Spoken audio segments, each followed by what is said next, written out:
Day 13, Mind and Body Renewal with Take Back the Table. Today, we're going to help you understand how to conquer worry, both from a scientific and a spiritual perspective. Worry, while often seen as a negative thing, is an emotional warning signal.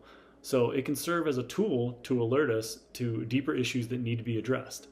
But how we manage our worry is crucial.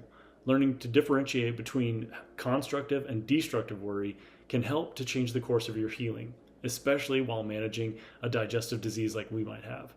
So let's look at the differences between constructive and destructive worry. First up is constructive worry. This is the kind of worry that is focused, it's healthy, it's energizing. It acknowledges the concern and encourages you to take action and move forward. A life without worry doesn't exist, so you might as well embrace a certain amount of it in order to worry about things that possibly could happen and be ready for those scenarios, but also to prepare for those situations. So for example, worrying about your health may prompt you to do some research, find remedies, change your diet, seek medical advice. These are all things that move you forward and help you progress.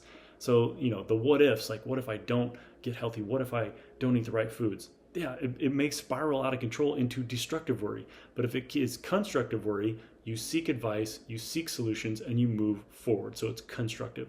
Destructive worry, on the other hand, is worry that is unproductive or harmful. It creates chronic stress, leading to increased cortisol and other hormones that damage our health.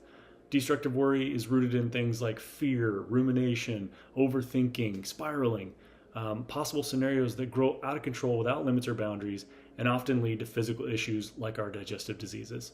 Worrying about your digestive disease may spiral into fear without any action, making you feel stuck, isolated, hopeless, and desperate for anyone to help save you. The Bible speaks directly to the issue of worry. Jesus says in Matthew 6:34, "Therefore do not worry about tomorrow, for tomorrow will worry about itself. Each day has enough trouble of its own." This is just a reminder that God is with us today, and we can trust in His provisions for the future instead of allowing our worries to overwhelm us. Another verse would be Philippians 4, verse 6 through 7. "Do not be anxious about anything, but in every situation, by prayer and petition, with thanksgiving, present your requests to God, and the peace of God, which transcends all understanding, will guard your heart and your mind in Christ Jesus." This verse just shows us that when we face our worries, we should turn to prayer, releasing our fears to God, and His peace will replace our worries. So here's the science behind worry. Worrying about something activates the stress response in the body, which is the way that God designed it, and it can obviously be a useful tool if harnessed correctly, but it will release that cortisol, which can be detrimental to both our mind and body if it's not controlled or given boundaries to operate within. And this is especially true with somebody with a chronic illness or IBS, UC, or Crohn's. So in the case of digestive diseases, this stress exacerbates inflammation, it impairs digestive functions, and it makes it harder for the body to heal. On the flip side, when we manage our worries in a healthy way, such as through constructive worry, we can reduce that stress, regain control of our health, and begin to identify and address the root causes of our worry, where we can begin to make positive changes for supporting our health and healing. Centering exercise, box breathing. So this is a breathing technique which can help you shift away from that destructive worry to a more tranquil state. This will calm your body's stress response and restore mental clarity. A lot of times you'll find first responders, police officers, firemen using this type of breathing technique to calm them down and bring them back down from a traumatic state or something that was really hard that they went through. So why can't we use the same exercise? What I want you to do is be still and close your eyes. We're going to breathe in on a 4 count, hold 4, out on a 4 count, hold 4.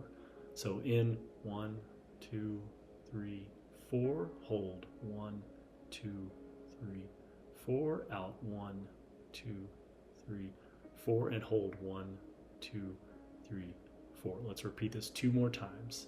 In 1, 2, 3, 4, hold 1, 2, 3, 4, out 1, 2, 3, 4, hold 1, 2, 3, 4. Last time.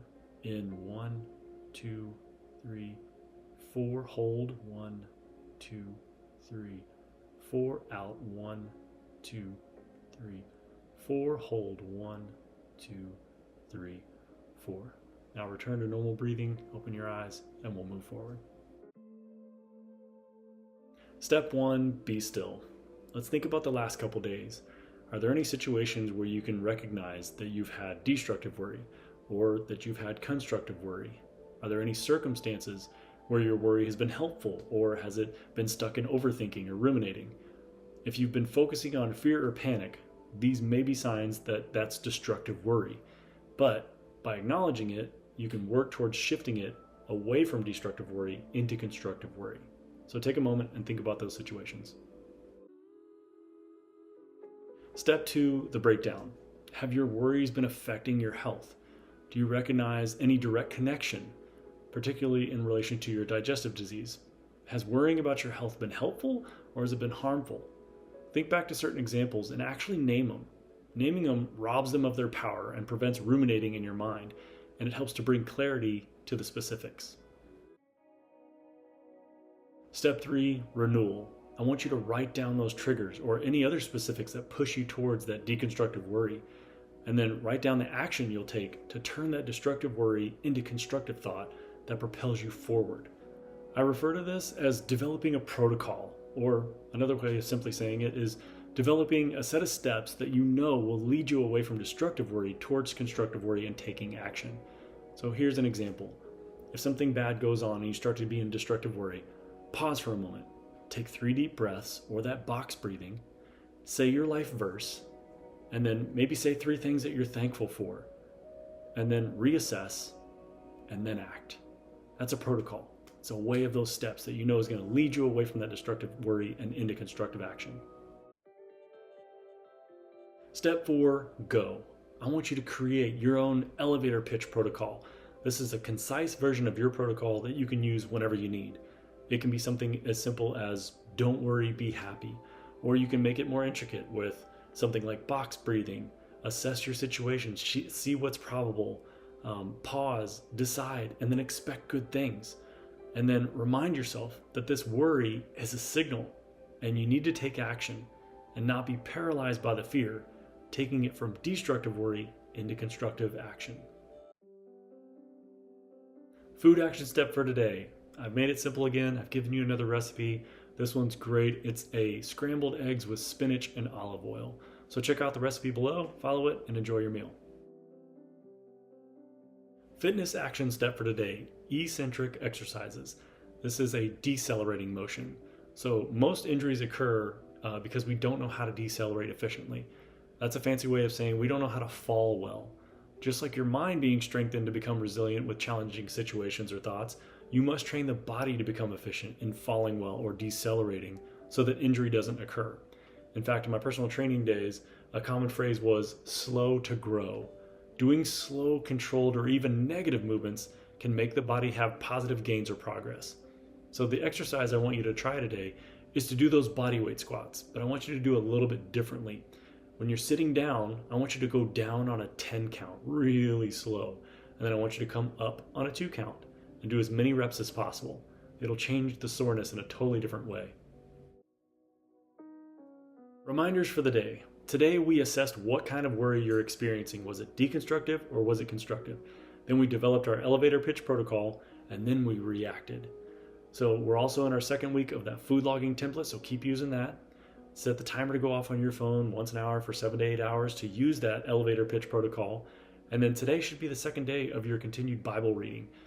If it feels weird and you don't know what you're doing, go ahead and check out the link that I put below. This is just what I do in my quiet time, so it might give you some insight on how to structure yours. Remember, as you go through your day-to-day, your worry can be transformed. You have the power with God to be able to shift from deconstructive worry to constructive action. Your healing journey is both physical, mental, and spiritual, and each step that you take forward contributes to the overall recovery and health of your body. You're doing great, and I'll see you in day 14.